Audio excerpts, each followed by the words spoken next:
video, I'm going to show you how to make the perfect Swiss roll. So what's a perfect Swiss roll? A perfect Swiss roll doesn't have any cracks in the sponge and it has swirls. It's not flat, it has swirls and it's round and it's beautiful. Now this one's a simple one, just a simple lemon Swiss roll, but you can also go top end, fill it with fruit, decorate it, ice it, do whatever you want. But once you've mastered the basics, you can go to town on this one. A lovely lemony flavour for this lemon Swiss roll, so I'm making a quick lemon curd all in the pan together. Keep stirring until it thickens and then transfer to a bowl to go completely cold. And then to make the fatless sponge, I'm whisking together caster sugar and eggs. Now this will take a few minutes. You keep whisking and whisking and whisking and eventually the mixture will thicken. It'll turn a pale golden colour, and when you lift your whisks out of the mixture, they'll leave a trail, can you see?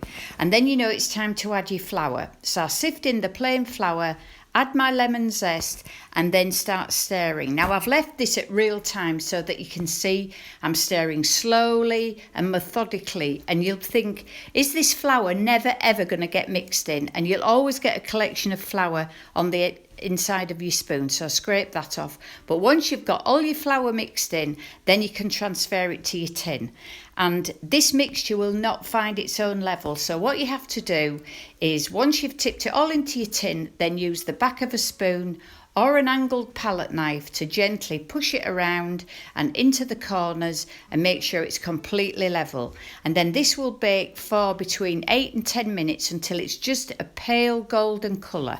And then whilst it's still warm, you have to turn it out of the tin. So I'm sprinkling over some caster sugar, and that'll make sure it doesn't stick to this new piece of paper that I'm going to lay over, plus a cooling tray, and then I'm going to flip the whole lot over.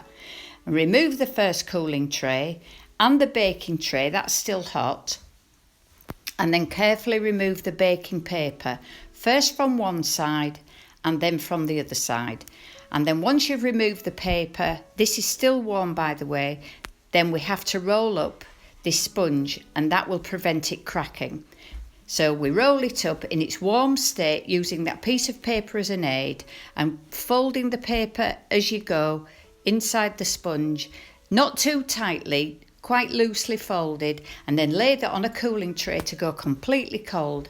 And then for the filling, I'm just whisking up double cream, whisking that cold lemon curd, and then spread that onto the unrolled cool sponge.